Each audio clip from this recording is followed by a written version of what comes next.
Hey guys, what's up? This is Carl, and I'm back with the Orthodox Club. We've got Milos, Mary with me today, and we have a special guest, Rathane Orthodox. Can you introduce yourself? How are you? I'm very good, thank you. Thanks everyone for the invitation today. So I am Rifin Orthodox. I am a French YouTuber that does Byzantine chants, especially in French, sorry. And also sometimes I do other languages like English, in German, in Spanish. It can differs, and so yeah, I do basically French content here on my YouTube channel, and I am grateful for the invitation. We're happy to have you on. And for those of us watching, sorry it's been a bit of a while since we've uploaded. But here we're back again, and let's just go straight into it. So I think the most obvious question we can ask is, what's the role of chanting in worship? Why do we chant in the first place? Let's start there. That's a really good question. Why do we chant in church? The chantings is a form of worship that exists during the ancient testaments. The prophets by themselves always chanted their devotion for God. And this tradition has always existed even after the New Testament. And we have some traditions that began to emerge in the Roman Empire, especially, first of all, during the Eastern Roman Empire, where we can find the famous Byzantine chant. But we have to notice that in the beginning it was really different, and that it is a notion that evolved with the time. Um, so yeah, the importance of the chantings, you can also find this in the scriptures when God says that we praise the Lord, and when we see during the Hexap Psalms in the morning, God asks also his people to chant for him, and he is grateful also for the people that chant to him. So that's a really important point in our theology. That's the reason why we doing chants here. So I think a good summary. I think chanting is very musical in nature, obviously, but there's no instruments, right? That's something I wanted to ask. Why don't we use instruments with the chanting? Is it just the way that it ended up happening by chance, or is there some significance to it? Okay, why instruments aren't allowed? We all know the psalm with David when I don't know how to say this in English because I don't have the word. It's Um, uh praise him with timbrel and dance, praise him with stringed instruments and organs. That's exactly, yeah. exactly. And the symbolic of these verses are referred to our own voice, for the, like you said, Mary. And we the explanations of these verses, according to the Holy Fathers, etc., is that we have to chant with our voices and not with real instruments. In contrary, we can find other traditions that are outside and of the orthodoxy, uh, when they use instruments. For example, in the Roman Church, they use the organs. The Protestants, they use all sorts of instruments. They use pianos, guitars. They use all instrument by itself. So yeah. I think just something Like I want to bring up is the greatest instrument that God gave us, you know. that's Yes. what I was going to say. Yeah, that's what I was going to say.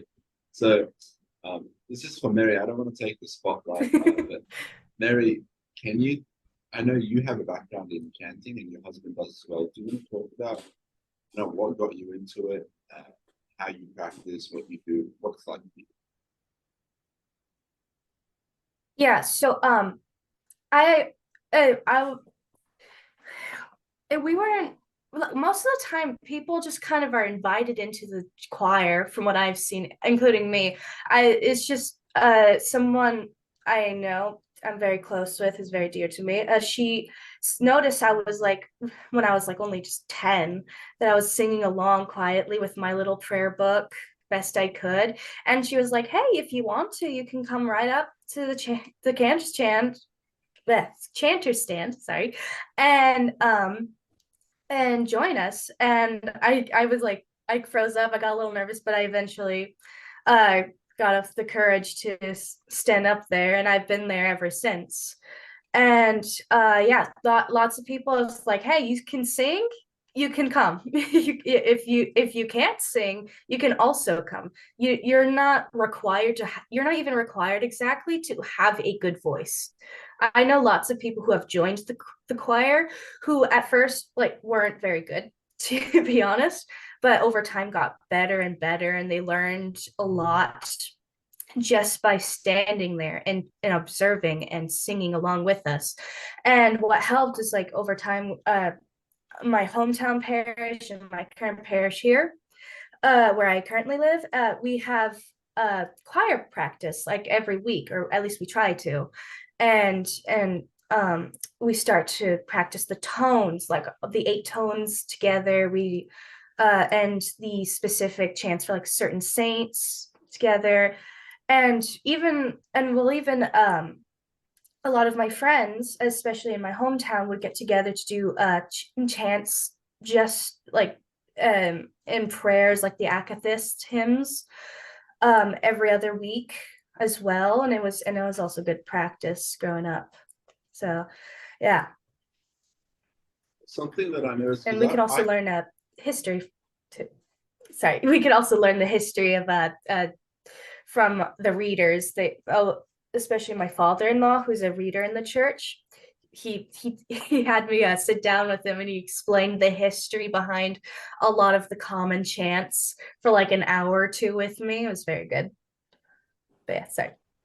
well, no, yeah, at my church it's similarly so. Like you get asked to join the choir, but with me, I can actually sing really well.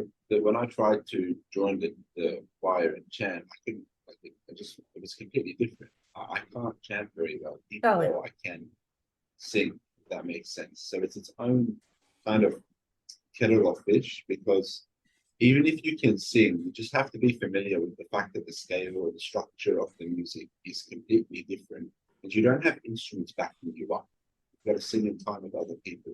It's its own thing. That's, I think, what I was going to ask next to Rafane is what's the musical structure like and how is it different from Western music? Because it has its own scales, right? I'm assuming. That's a really good question. If I can answer, Mary. Yeah. The difference between the musical structure between the Eastern chants, like for Byzantine, and the Western chants, for example, Gregorian, is that the Byzantine chant is a monophonic chant, which basically means that someone gives the tone and that some other person sings above this same tone. The Gregorian chant is a polyphonic music. So we have a tone that is here, and another guy will sing here. Meanwhile, the Byzantine, you have here one tone, and the other person will sing on the same tone. So it doesn't mean that when we sing the same tone that the variations are not there. The variations are there, but they do this. In Gregorian chants, we have the tone that begins here, and the singer can go upside with the pitch and go down. We want that the Byzantine is this. We Very can see neutral the in a same way. similarity. Yeah, Yes, like yes, and neutral tones. uh, we can see the same thing in the Russian um, chants because they use polyphony too in place of monophony. Yeah, and another thing is they have their own scales. So, and for those of you even moderately familiar with with the music, you know that we have major and minor scale. They don't use that so much in Byzantine. They've got modes. So they've got the minor modes and the major modes, and the structure of the music is completely different. For all of those, all of our audience that has basic musical knowledge, you can't use instruments like we've established because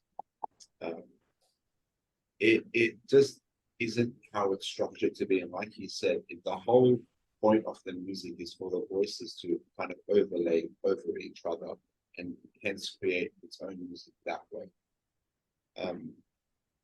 Do you find that the musical notation is difficult for people to understand? Because I know that they use Byzantine notation, which was completely different. So it's got the symbols it's not Western music, so they don't use quatrains, quavers, semibreves, that kind of stuff. They have their own notation. Yes, exactly. For someone that is pure Western and that has no knowledge of the Byzantine notations, of course that will be something difficult to learn in the beginning. But it doesn't mean that it's impossible. It is always possible to learn it. Imagine if I can't read the Western notations like do, re, mi, fa, sol, la, si. If I cannot read them, I will also have difficulties to learn them at the beginning. I think it is the same for the Byzantine chants. I will maybe say that the only major problem and difference with the Byzantine chants is that we have half tones and we have also quarts of tones. And those tones are really subtle. I mean, when you learn all these tones, you can learn it on a paper and just read it and say, okay, ke, pa, vo, ni, and read those Byzantine tones. But you have to have someone next to you that shows you the tone if you want to learn it well, because there are so much variety of tones that you have to need someone that have the knowledge to assist you and to help you, you know. Yeah, it's like musical keys, like the it's just like for tone 1, and yeah, like and there's like lots of variations, little variations on tone 1, and then tone 8, like from tone 1 to tone 8 they have all those like little musical keys, so then we can, as a choir, can understand like what we're getting into, what tone, like what the ESON has to be, and what notes we're following and landing on. Wow. Yes. Another thing is with Western music, we have tones and semitones. So with the voice, obviously, like if any of you play the piano, the instruments, you go up to each note. There's actually notes in between the notes on the piano. And with the voice, you can get there. You don't have to rely on it. You're not limited by what the instrument can do. Because with the instrument, you have to stick to those tones and semitones. But with your voice, like he was saying, you can actually go through the notes in between. And that creates music that would sound completely foreign to us. Completely different. All right. The cavalry has arrived. Sort of there. Milos, this one's for you. He's gonna do that. Milos, this one's for you. As an altar boy, as an altar boy, Yes. how do you find dealing with the choir? Do you ever have like I assume you don't chant. Maybe you can tell us how do you have to interact with the choir regularly? I chant like in a very low volume because I have a very bad voice, so I am a horrible chanter. No, But don't say if you are necessary, good I chanter. chanted before. Like I chanted for a baptism when my priest performed a baptism. I was chanting, and it happened that I chanted before. But usually my interactions when I'm an altar boy are usually just like the holding up the altar door a bit more, so my priest can get a view at the core and give them like signs if you need something from them or corrects them or vice versa. It just reminded me of my hometown priest. Sometimes, like when we didn't start a hymn right, he just like lean over the royal doors a little bit, like Exactly. Like just like looking give you over, the like, look. then he's giving maybe a hand sign. Yeah. You It need to do. reminds me. It reminds me my priest also during liturgy, because I know how to sing, but I don't know the structure of the liturgy. It means depending on the calendar, if we have to read some text, I have always a girl in the church that helps me to find the text. Okay, but when she's sick, the priest is busy like Same. this, and he's looking at me like this. No, I That's know, looking. right? Or the deacon. I had a deacon have to come up to me like, ah, you're going a little too long. The page is over here. Yeah, I'm like, I'm sorry. Yes. Because I kind of lead the choir. I kind of not, but I usually have a girl who's like flipping the pages for me, but I don't actually have like the pages yet memorized, like where everything is. So I'm just like sometimes panicking Yeah. silently and like looking over at my father-in-law while he's leading the men's choir over there, and I'm like, and he's not looking at me, so I'm just like yeah, there's always, guys, you have no idea how many little panic attacks happen during church. Almost Me every too. time. Me too. Trust me. Like Me every too. single time in the Yes. choir. Like there's so much concentration and so many like little temptations too that the choir goes through as we're trying to chant and focus and get like keep, the liturgy or this vespers going, Yeah. Yeah. I think Yeah, we even everybody even the priest does, as the priest does little signals to us, we also give the priest signals too. So like little, like, how there's like little endings that are kind of different to chants. Like there's usually like two little endings. So like you can repeat, there's like one ending, so you can just repeat the hymn over and over again, but then there's like a final ending, which, signals to the priest that we're moving on to the next thing. Yes. Yeah. exactly, so the pacing works all out. Yeah. But I think everybody knows the feeling who helps out in some kind of way in church, whether it's altar boy or in the choir or anything. When you sometimes forget by accident something, or you make a little Yes. mistake, and you're looking around, and you think, I hope nobody has Yeah. saw that, and then you see the priest looking at you, and you're like, oh no. Or when you just go, I will do that mistake where I'm like, I go a little too loud sometimes, and it sucks because like I struggle with some of my choirs being like a little shy, so they're kind of quiet. So sometimes I just sound like I'm belting. Okay, Way too loud while brothers and everyone's too sister. quiet. I wanna tell a mini story of something that happened in my church, and Mhm. how to say it. It could had a bad ending. I mean, I was chanting, okay, like always, no problem. Everything happens good, and I don't know why. Someone behind me, he was farting. Oh, no. And everyone heard it. And listen, I was chanting. I was close to this to laugh during the liturgy. I said, no, you don't have to Yeah, laugh because you are laughing. chanting. Saying something funny and trying not to laugh while you're doing a Yeah, hymn. We that's have a reader impossible. here. We have like a old, like elderly reader here who Yeah.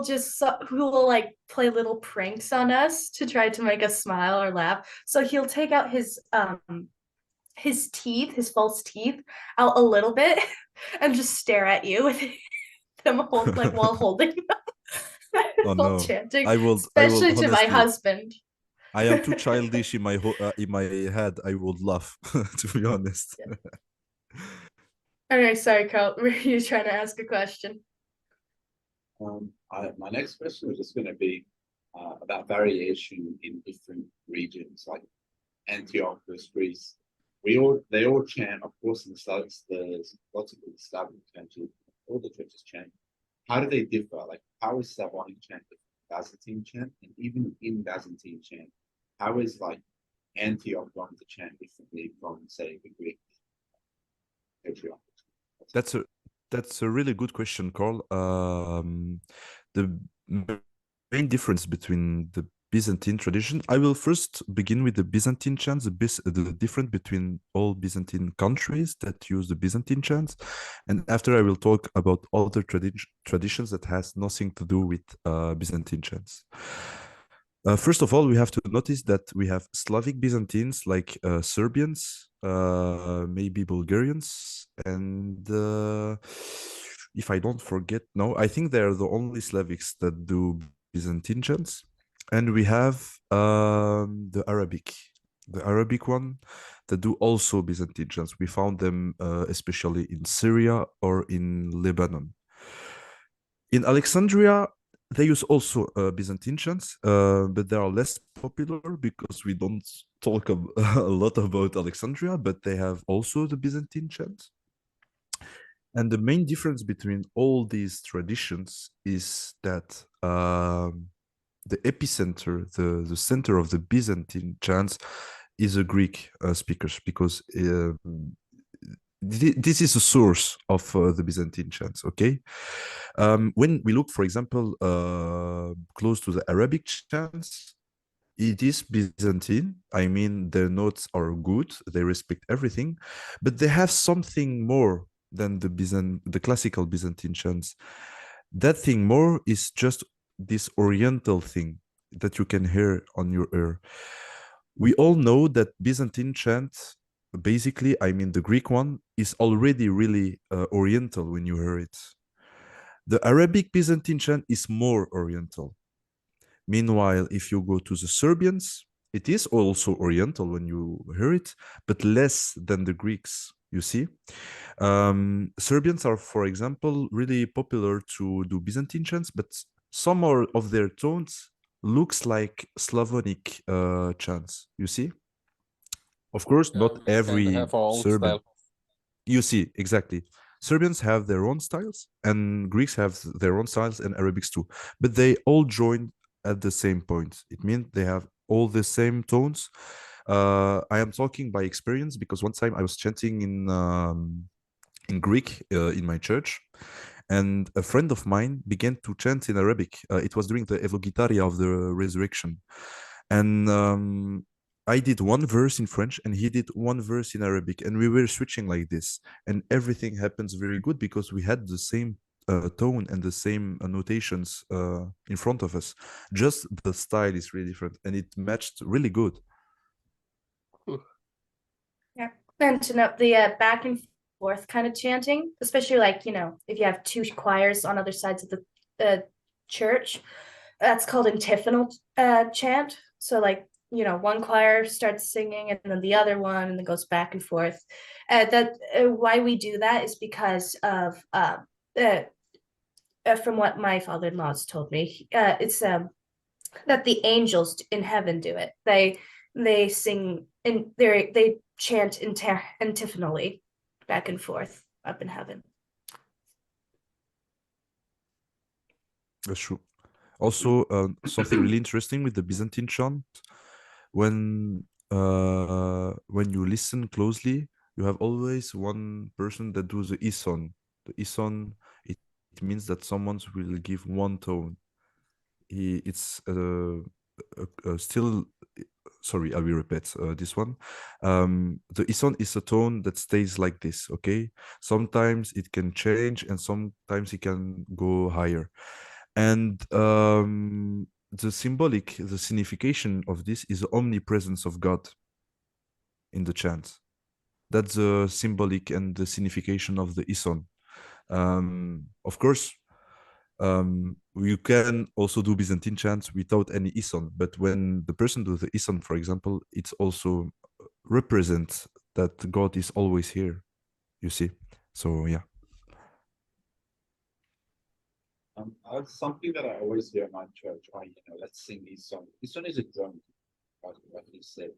And I think not the last thing, but towards the later topics that I wanted to bring up is, do you think chanting's been influenced by modern in modernity at all? Do you think that it's different than it was about 100 years ago? Sorry, can you repeat? Your microphone is. My microphone it needs fixing, that's right. But I'm No aware, problem. like it's a lot You said that has modernity affected Byzantine chant? Is that yeah, basically so your question? do you think that chanting now is not the same as it was, say, 100 years ago?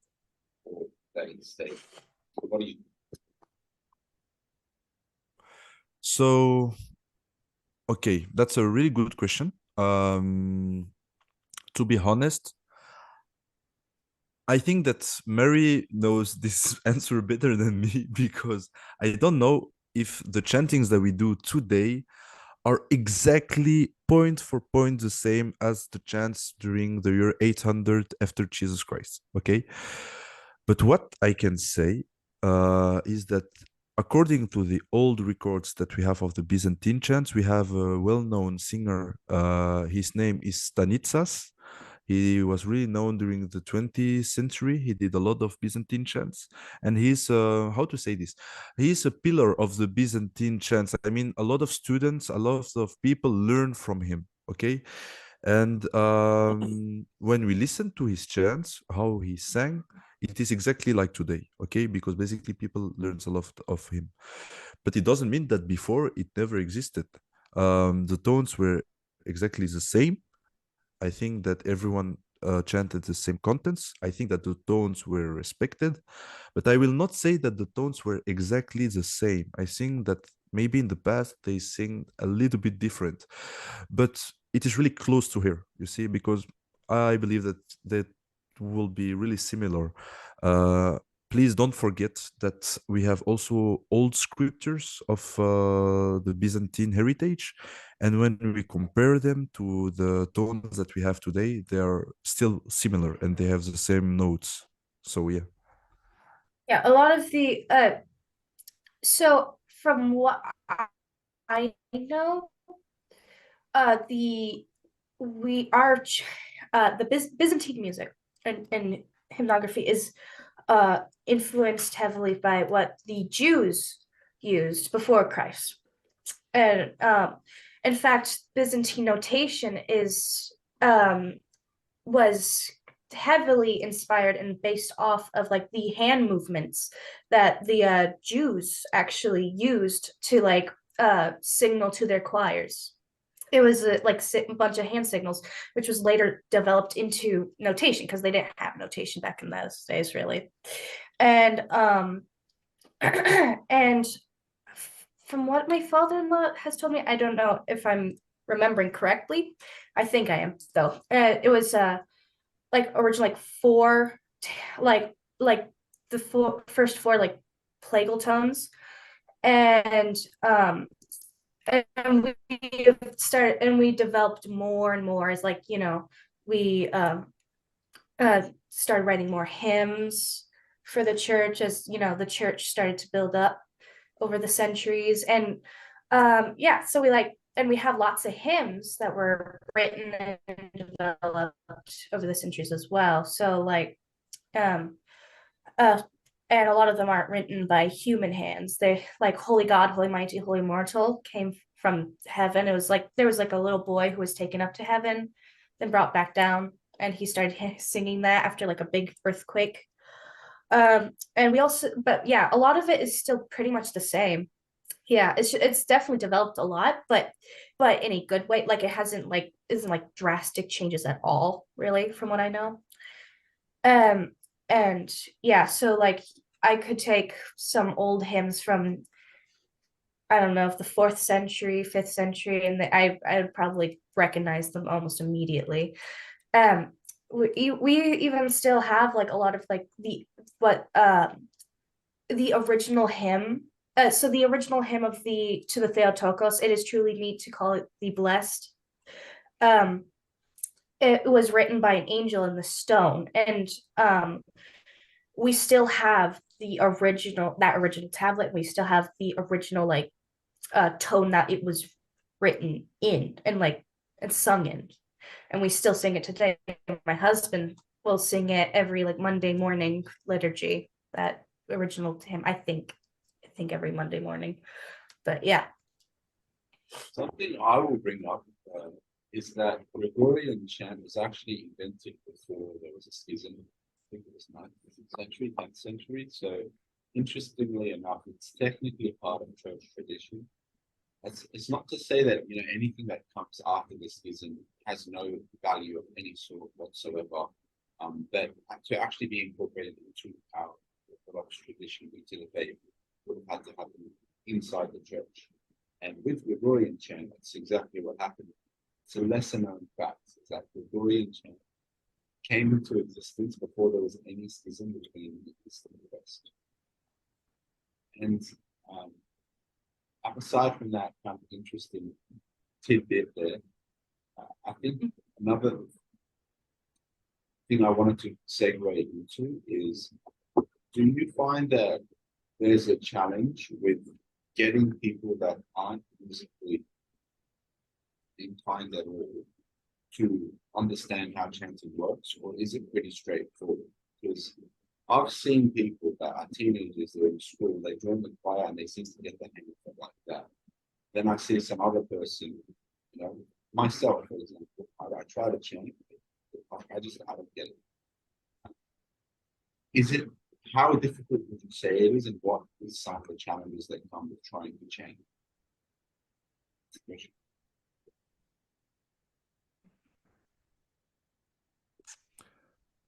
Mary, I will let you begin, and I will intervene later. Okay. Yeah, so there's definitely like quite a learning curve. My husband says it seems like you got like this much to learn about Byzantine chant, and then it goes like all the way up here, and you think you know everything, but then you just begin and you still have even more to go. I've been in the choir for almost 10 years now. I don't know everything. I'm still like, I feel like a beginner still. But but that's more for like the technical stuff, really. Like if you really want to delve into like the technical things and like memorize everything that you possibly can. But really, for like to begin, you really just have to be able to memorize things first, like being able to memorize hymns, and being able to just follow along and memorize like how the structure of liturgies and vespers and other services in general. Like I memorized the liturgy when I was very young, like before I joined the choir, just because I was cradle Orthodox. It is in my blood, so I just knew it, and then I eventually joined, and mostly at first I would just read along with the hymns and kind of hum, and like I mostly did the ESON, and I would learn ESON at first, and then I would try more and more to chant along with them. I've had friends who joined when they were like 16, 17 at the time, and yeah, like they weren't, at first they weren't very good, like they would get off key a lot, right, and wouldn't know how to keep up, but they really kept at it. It's something you have to have a lot of patience for and a good memory for. And but yeah, you will have like plenty of access to the hymn books.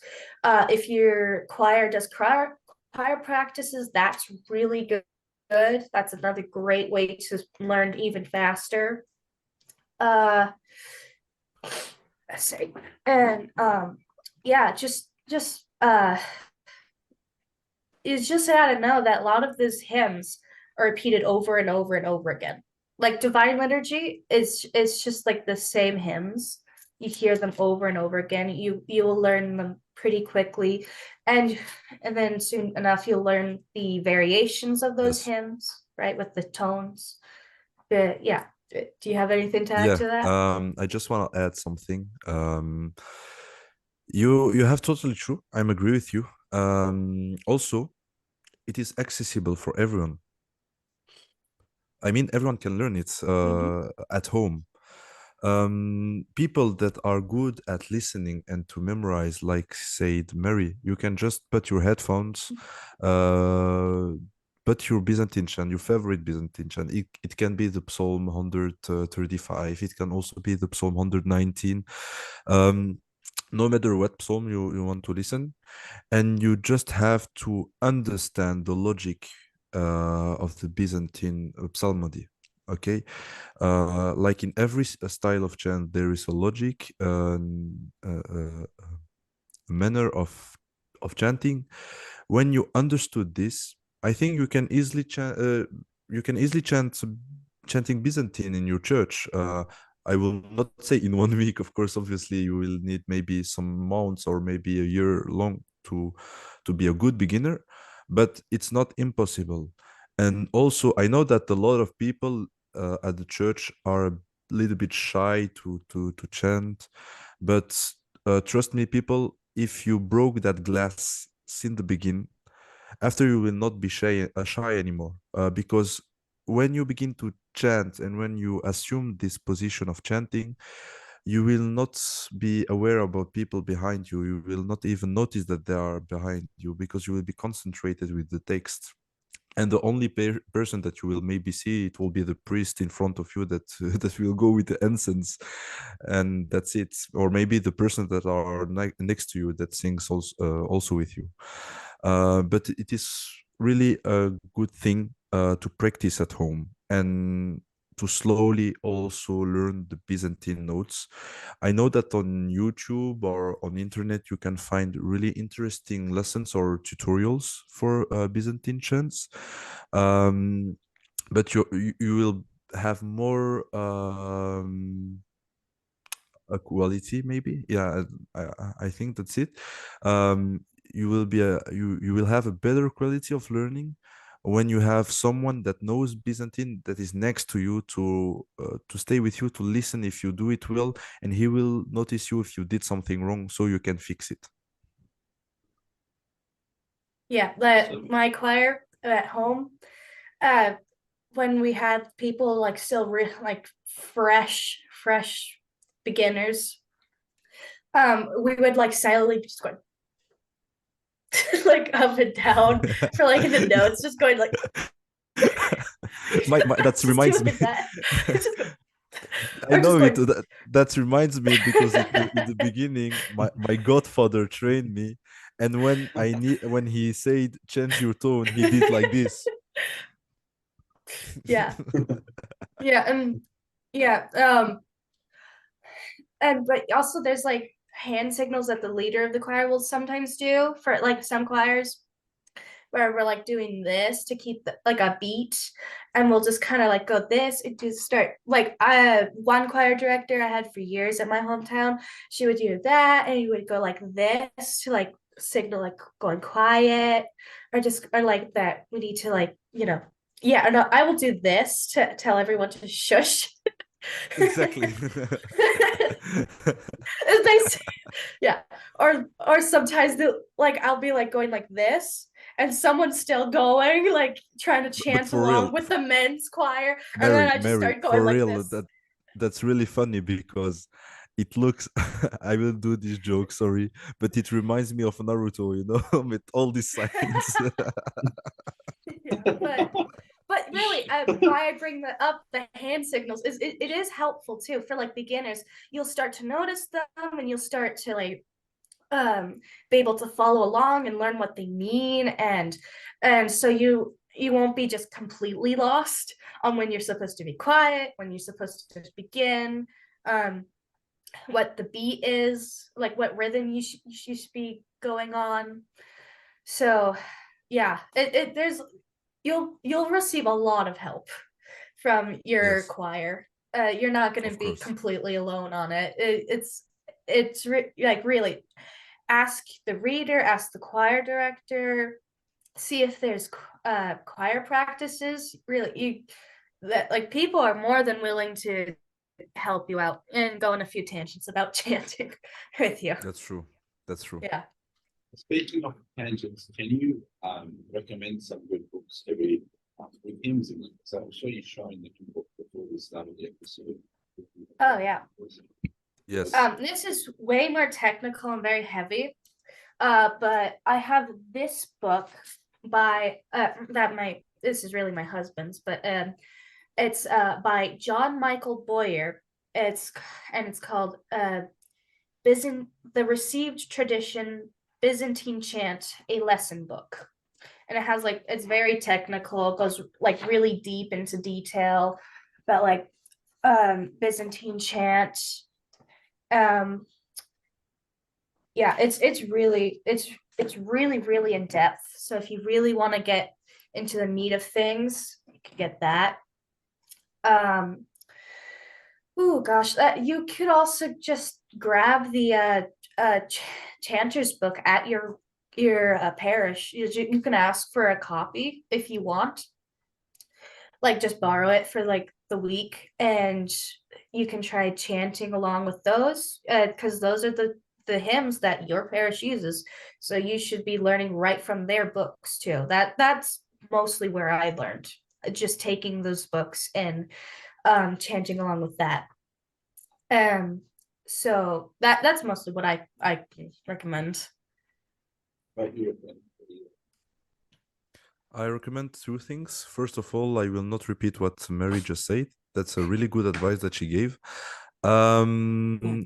I would also recommend to be well entoured by people that knows Byzantine.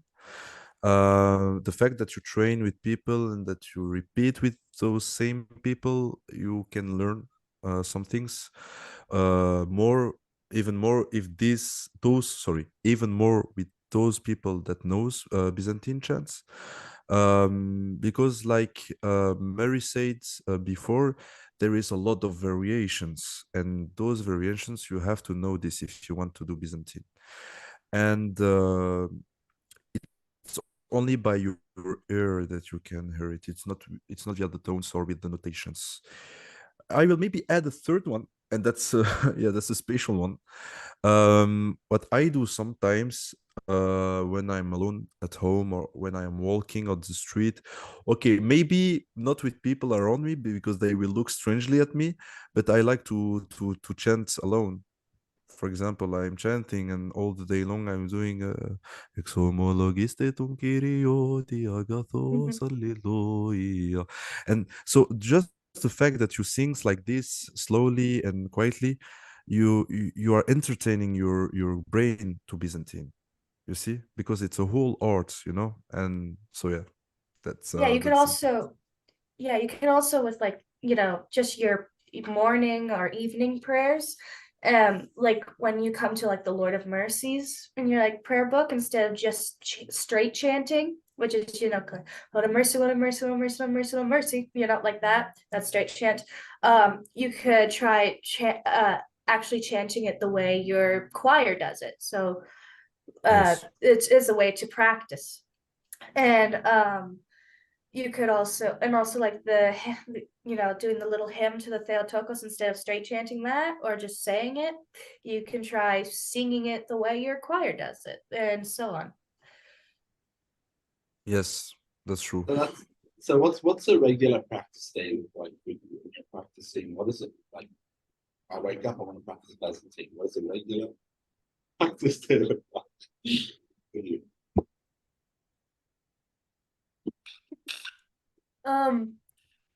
What our practice routine, is that what you're saying? Yeah, like a why are you laughing? The I don't audio is know, really bro. bad. But honestly, I don't really have a practice routine.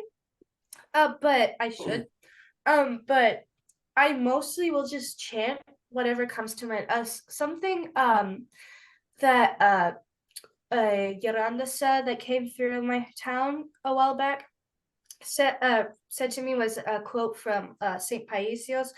I'm going to paraphrase it because I don't remember the exact quote, but he said like prayer is like a banquet, and you should choose like whatever beautiful like foods you want, like for your soul. So like if you want to say a hymn to the Mother of God, you can do that. So that's what I do. If I feel like doing the Trisagion hymn, I'll sing that as well. I'll just like go through like random hymns and chant them through the day to myself in the shower, you know. Like and just you know, doing it while I'm driving. I'll even like under my breath while I'm like working. But yeah, and again, with choir practices though, which are more structured from what I remember, we will go like practice certain with like more structure of the choir practices. I mean, we will go through like the tones, like we'll go through tone one, go through some basic hymns and try to repeat those over and over. Try to practice the scales because there's like lots of variations of the Byzantine scale as well. So like ni pavokadika zodni. It doesn't sound quite like that, but I can't remember right now. um, and we'll practice those. We'll practice Eson. We'll go through a lot of those hymns, and then like the next week we'll go through tone 2, go through those same things. And then the next week after tone 3, over and over again. So yeah, that helps a lot. Does, and I feel like we focused a lot on Byzantine chant this episode because I think that's what you guys do. Maybe at a later date, maybe else we could get someone that does Slavonic chant and talk about that, or different types of chants. But Yeah, with for your sure. channel, I just wanted to ask: do you focus on that Byzantine chant? I know you sing it, but what do you post? Tell us more about it personally. What did he say? I said, what do you post on your channel? Is it all kinds of chants? What's or specifically Byzantine? What do you like? He asked what kind of content do you Oh. post in your channel? I'm sorry, he doesn't speak English that well. I have to translate for Yeah. Paddy. He's upside down and all that. So this question was for me, if I'm Yeah. okay. Yeah. That's a good question.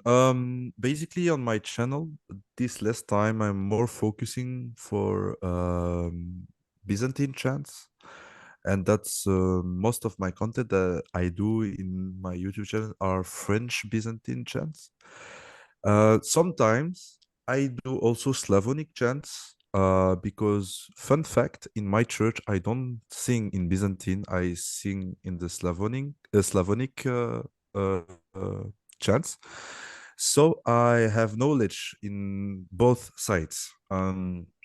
Of course, my knowledge in Slavonic chants are really poor. I have a lot of learn about this tradition, but yet I know a little bit about it. Why did I decided to expand my content with Byzantine, Slavonic chants, etc. Because I wanna show to people that doesn't know Orthodoxy that Orthodoxy can also be in their cultures. I mean, it doesn't care if you are Indian or African, North American, Chinese or Russian or whatever. Everyone can be Orthodox, and that Orthodoxy can also be linked with your own culture. For example, I am an ethnic North African, and not so long I've posted the chant on my YouTube channel that is in my North African language. Before this, nobody did it on YouTube. It never existed. But I decided to make it exist so people can see that no, Orthodoxy can also be a part of your culture. It can enter in your culture. That's not a problem. It will not replace it or something. You see? Yeah, And I the think church. that we are really lucky as Orthodox Christians to have a church that respects the traditions of the world. Exactly. It's everywhere. But The church. one question, what is your favorite chant? He didn't. I would like to know that. My favorite chants. let's make it like that. Your favorite chant to listen to and your favorite chant to chant yourself. Did I chant myself? Good question.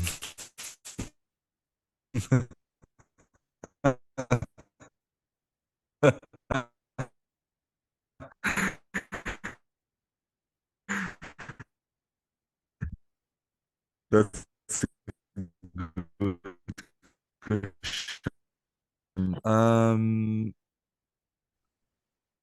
Prière de Jésus, well-known chant that I did on my YouTube channel. You read the lyrics. The lyrics of these chants are really deep because it explains the mystery of the prayer, the mystery of God, the mystery how God acts in our life. And it is so deep and philosophical that it became melody is really basic, you see, but it is the content of the words that made this chant my favorite chant. You see?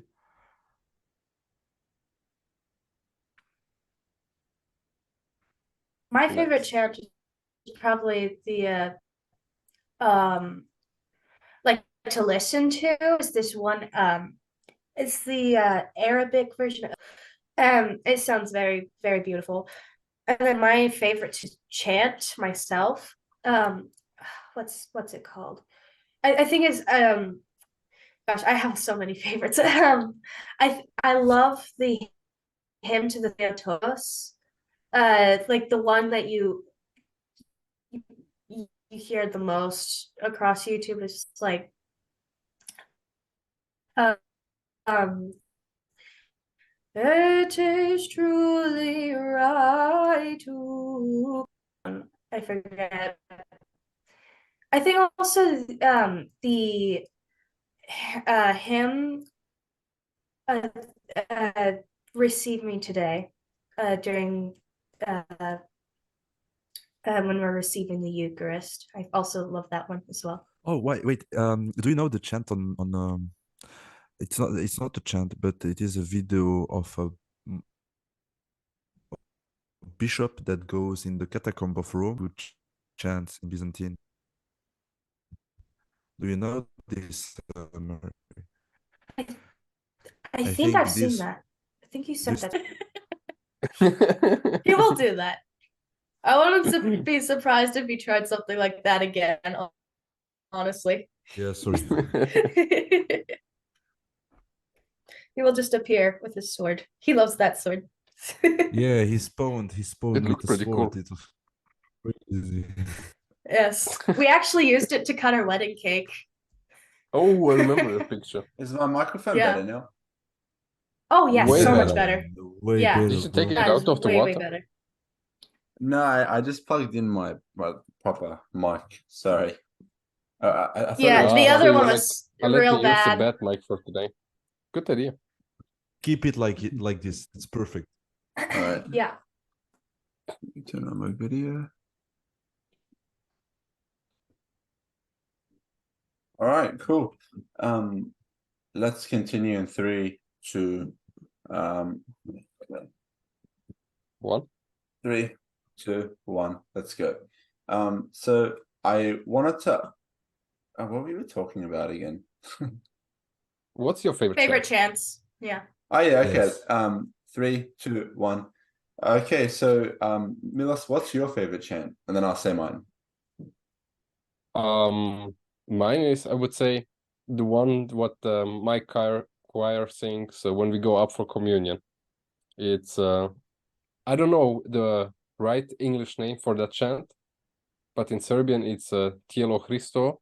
It means body of Christ, and the chant goes like this: Tijelo Hristovo primite. I have a bad voice. I don't want to sing the rest because Is that I Slavonic? can make it. Actually, I just remembered my biggest favorite hymn, which is the Georgian what's it called? The Georgian Resurrection? cherubic hymn. Oh The yeah. cherubic hymn and the resurrection. Yes, I love that one as well. Yes, that's a It good was a one. beautiful. sung it for like just before I got to my wedding. We never talk about Georgians, but they have awesome Oh, style beautiful. of chant. Yes. Yeah. So, Car, what's your favorite hymn? Mine's the Hymn of Cassia. I really like it. It's sung. The one that I listen to is like I open the channel now. It's by what's it called? It's Bulgarian. So it's sung by the women's choir of Saint Tikhon's monastery. It's on YouTube. You can just go look Hymn of Cassia. It's the first one that will appear. I just like it. It feels like something you'd hear as you enter the gates of heaven or something like that. It's just really, really beautiful. It's not, I don't know, I don't think it's Byzantine. Bulgarians don't do Byzantine, do they? Yeah, Bulgarians, they have their own style, but Yeah. they also, it depends which parts, but a lot of them do also Byzantine chants. Yeah, so usually I prefer Byzantine chant, but for whatever reason, I heard it once and it's been my favorite of all time. Yeah. So I think we've all talked about our favorite chant at this point. I think another thing I want to talk about is, does the chanting change depending on the liturgical events in the year? Like, would you chant something different at Christmas time or at Easter time or at this feast day? How do you choose what to chant and why is it structured that way?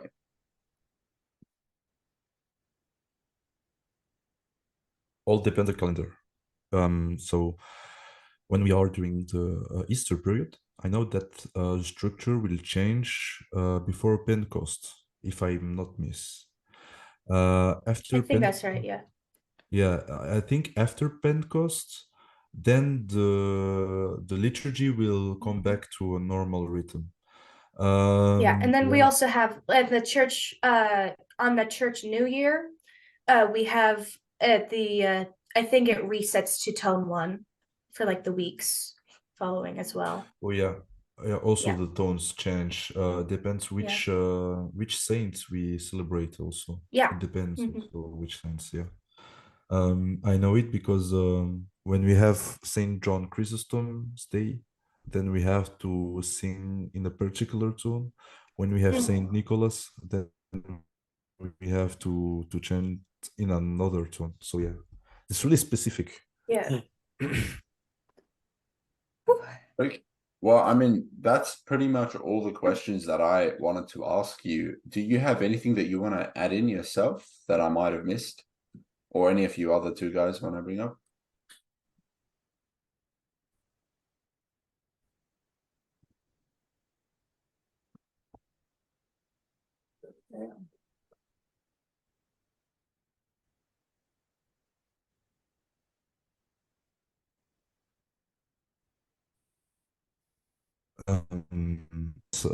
What do you want to say as If extra? Carl is a question that you should have asked. Uh,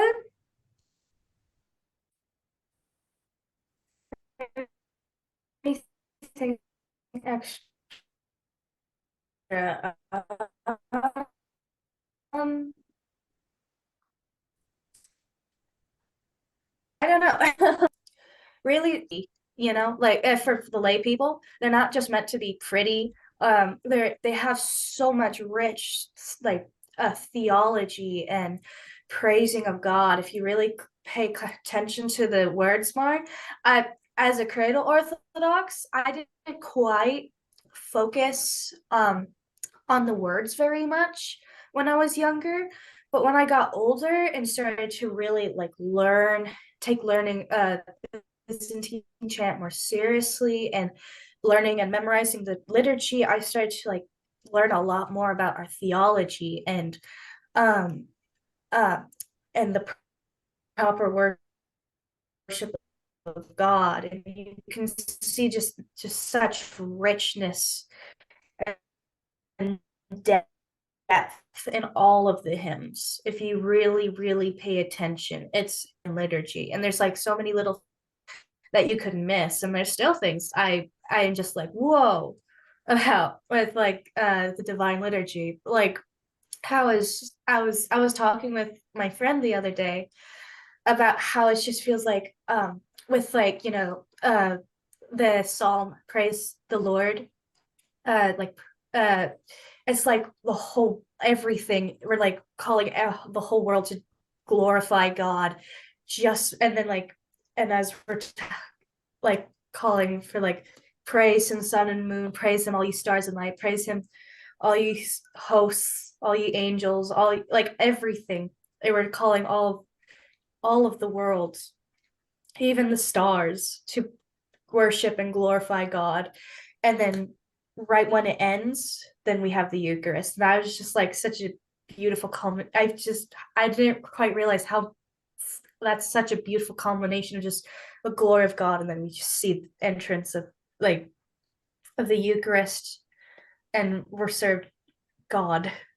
I don't know. I was something I just realized, and it's so beautiful. So yeah, just really challenge yourself, especially over the fast with the Christmas coming up, to really pay attention more to the hymns and to the liturgy, and try to learn more about your faith just by listening more attentively in church, not let your mind Yes. wander. First of all, glory to the Father, to the Son, and to the Holy Spirit. Amen.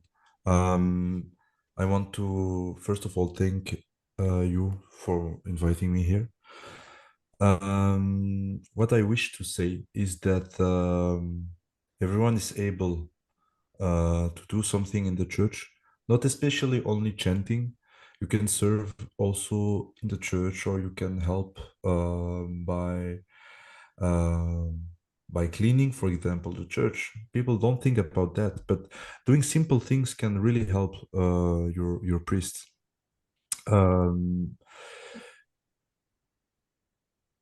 Chanting is a grace benediction that God gave to us.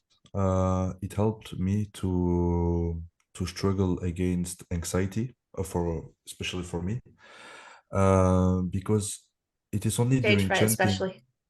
Yeah, you see what I mean. Yeah. Because especially when we chant, we are disconnected of this world. We are in pure connection with God at this moment, and you feel this rejoicing. And I just want to tell a story time that happened in my church, and people are free to believe me or not. I'm not trying to prove something. One time I was alone at the choir. I was chanting with my priest. It was during the Vespers. And during the Kyrie eleison, just Lord have mercy, I've heard someone singing with me. And I saw my priest because he was in front of me. I didn't saw him sing. I said, okay, who is chanting with me? I was alone in the church. There were no other people on my back. I don't minded it. I was chanting like nothing happened. And at the end, I've asked my priest, I said, did you hear that second voice? He said, yes. I said, is that normal? He said, that's absolutely normal, because don't forget that angels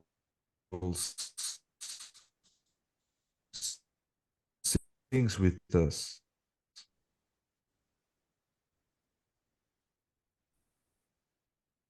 And I was like, okay, that's not all when we chant. Angels are chanting with us, cherubim, seraphims. They are also present with us. Even the saints in the icons. Yes. Yeah, are present there too.